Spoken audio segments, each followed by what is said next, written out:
For those of you who don't know us, we are the two clinical nurse specialists from the University Hospitals Birmingham, Sarah and Helen.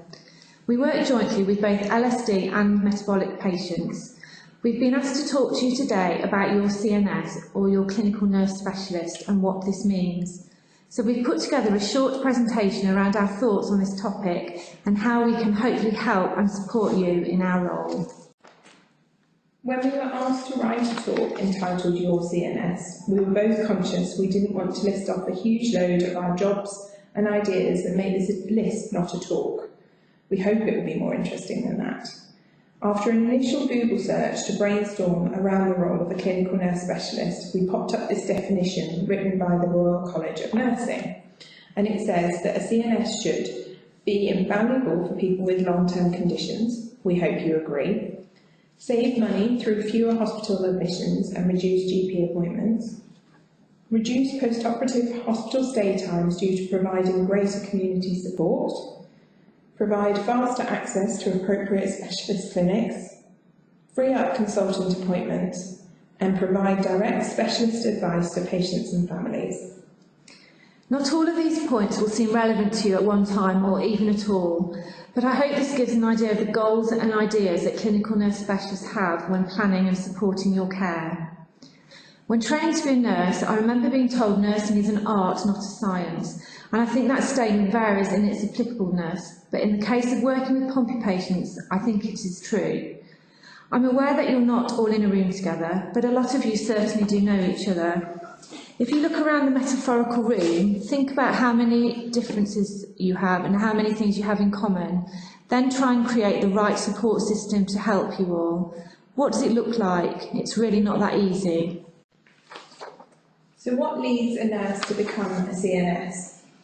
CNS is a very broad term, and there are a lot of routes that lead to becoming a clinical nurse specialist. Generally, CNSs have built up their experience on wards and in clinical roles and then take this to being in a CNS job.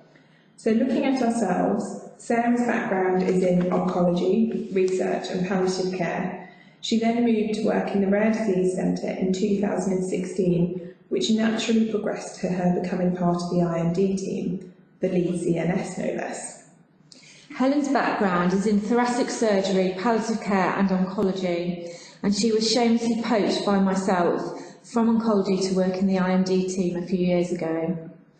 Although these backgrounds may seem a little strange when discussing IMD or Pompe specifically, there are a lot of transferable skills needed across the spectrum of our patient cohort, and we have differing strengths, which is why it's good to get to know your nursing team and who you get on with well. Sometimes one of us will be more help than the other, and we would acknowledge that too. Helen and I have never split the IMD cohort into our own patient groups for this very reason, although naturally you may see more of one of us and another patient group may see more of the other. This being said, we are always both available to you. Other centres may obviously do this a little bit differently, but the principle is probably similar, that there may be the nurses who know more or better, but there will always be someone for backup. So the spectrum of Pompe disease is huge, and what is right for one person is not necessarily right for another. The job of the CNS, in my mind, is to be adaptable to that spectrum and those needs. So if you need support with symptoms or managing at home, that's okay. We can help or signpost or talk through ideas to support you. If you're working and managing a busy life, but need to apply for a blue badge, or for us to liaise with a research trial you're interested in, that's still okay. There are no rights and wrongs, so we would rather you ask the question. Nurses are a cog in a much bigger team, and as you'll know from thinking of your own IMD team, whichever centre you're based with, this will include a large number of professionals. When thinking about the team at University Hospitals Birmingham, our IMD team includes people in all of these roles on the slide, and sometimes several people in various parts of each role. There is, in addition to this, access to further professional teams as required, such as occupational therapy, cardiology, or the respiratory team. We can offer appointments virtually or in person, either as nurses or with another profession as appropriate. We often join up with Nikki, our physio, for visits and appointments, as well as with the dietitians and the doctors. We don't want to list too much about what happens at UHB, knowing that this may not be applicable to you all, but the standard principles are the same wherever you're based. Even in the peak of the pandemic, we aim to have a member of staff in the clinical office every day, Monday to Friday. So this standard is our minimum, meaning always try to call, email or text, whatever suits you and whatever is happening in the world around us. And if you don't get an answer, please leave a message or try another phone. We understand it's frustrating that we aren't all in 5 days a week, but somebody is, so please don't take that as a reason not to call. The UHB CNS clinical caseload consists of a wide range of patients across the field of lysosomal storage disorders and general metabolics. Our total number of patients in Birmingham currently is 1,038, and we have 30 Pompe patients on our books. It should be said, however, that within that huge number, some of our patients are relatively unaffected by their individual conditions, and so there is a big spectrum of needs and input from our perspective. But this does amplify an important aspect of being a CNS. We are not mind readers. If we don't hear from you, we will likely assume that this is a good thing. Not because we don't care, but because we purely don't have time to ring or email everyone individually. That being said, we always want to hear from you, so if there's a problem, please contact us.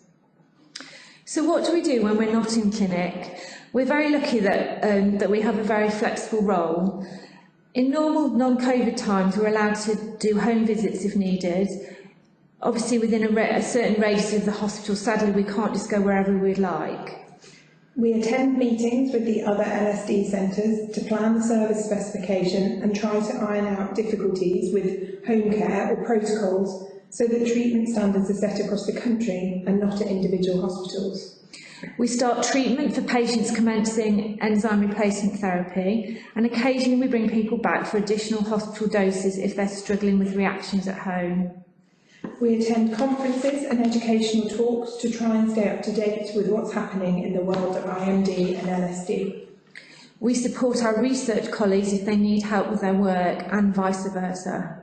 We complete admin tasks such as writing PIP letters and referrals to other services as needed. We visit inpatients on the ward. If you're unfortunate to be admitted to UHB, we would come and see how you were and if we could support you. We don't have specific IMD beds at UHB as our patients are so spread out around the country, but we can support from a distance or in person. We work with other members of the MDT to see patients, and we do nurse or dietetic-led clinics as required and respond to the patient need. We sit in the clinical office, which includes Nikki, our physio, Antonio, the pharmacist, and Mary, our nursing assistant. So as a result, we all work very closely together. We can be involved in genetic counselling for people wanting to start families or worrying about members of their family. Although Pompe disease is a recessively inherited condition, meaning both parents need to carry a faulty gene for it to be passed on, it is possible and has happened that it occurs at more than one generational level within a family. So if you are having concerns, always talk to the team and they will advise or refer you on if you need more input from genetics. So, turning the tables, we thought it'd be interesting to look at what you can do to help us. So, number one, please keep us in the loop. Have you been to see another consultant at another hospital, either related to your Pompe disease or not? Please ask them to copy the letter to the team. It keeps us up to date with what's happening and will help at your next appointment because we will know more if you've been unwell or you're needing other input. Are you struggling with your enzyme replacement therapy? If so, tell us. Your home care nurses are great and they tell us if you've had a reaction or if there is a problem. But if you have problems with the company, deliveries, you want to become more independent, talk to us about it or call our pharmacist for advice and pick his brains. Are you going away on holiday? We can shuffle infusions, send you letters for having medications in your luggage, particularly relevant for those of you who are independent with your infusions. Or do you need a letter of support to make your transfers more manageable or your hotel room to be accessible? Just let us know. Big life events such as moving house and pregnancy, we like to know so that we can be happy for you, but also so we can update your records ensure we liaise with the correct people and try and make sure you are still connected as you should be. So what to do in an emergency was a topic that was suggested to us by one of our UHB patients for this talk, and it seemed a very sensible thing to address. We are aware that many of you carry alert cards from the AGSD, and increasingly LSD patients will all have alert cards from their own centres. At UHB, these look like a credit card, with the hospital switchboard number on for emergency advice and your individual details. They are not specific to Pompe, but they are specific to our team. The most important thing is to have your card accessible at all times, or put an alert on your smartphones for the paramedics to check, telling them who to call, preferably a 24-hour number to avoid any confusion. You can also add information such as instructions not to be laid flat and have caution around oxygen use due to potential carbon dioxide retention. So moving on to a more topical theme, in the strange times that we're currently in, and certainly as I write this, England has not long entered its second national lockdown, I can imagine coming into big hospitals to see us in person is not top of your to-do list. We do understand this and understand your worries around travelling to get here and your safety whilst you are here. It seems that nationally there's been agreement that virtual clinics have been working well for most things. However, they do not tick all the boxes for managing your testing, physical examinations, and also the interaction with the team is more limited via these platforms. Firstly, please know that you are not under any pressure to attend in person. It has to be with your agreement, so if you don't think that the risks outweigh the benefits for you, then talk to your team. They may be able to reassure you or explain why they think something is beneficial, or they may be able to delay seeing you in person, all depending on your individual circumstances and need. Secondly, all hospitals and clinics are being made as COVID secure as possible. We at UHB, and I'm sure practice is similar everywhere, have tried to reduce footfall in clinics, so you will never be in a crowded waiting area like previously.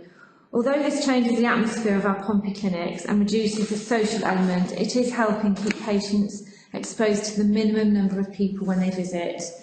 We are also ensuring hand sanitising and face coverings on arrival, along with temperature checks and screening questions prior to entry to departments. We're employing different techniques to suit different patients. Some are being asked to attend for testing, and then they will see the doctor via video call at a later date when all the results are available, whilst others are being seen in person as well to allow for examination. It's also important to note that all the same staff are still available, but maybe via telephone rather than in person. For example, we at UHB have a welfare advisor who I'm sure some of you have met, who normally sits in on our clinics. Currently, this service is still being offered, but on a remote basis only. I hope this helps to reassure you about the clinics and how they're being run. As a collaborative nationally, these are issues that are being looked at to ensure standards of care are maintained, and we will prioritise by clinical need to ensure you receive the care you should. So despite what is happening, the progress forward within Pompe disease continues. We have several research trials that continue, and as a result are hopeful for changing and developing treatments in the future. Please do get in touch with your individual teams if you want to be involved or want an update on any of this. So finally, just a very, very big thank you for listening to us. Hopefully next year these talks will be back to being given in person in a more sociable setting, but for now it has been great to speak to you all. If you want to talk to either of us after this talk, please drop us a line or an email on our joint account shown on the screen. But for now, we wish you all the best through this lockdown and the winter months. Stay safe and well.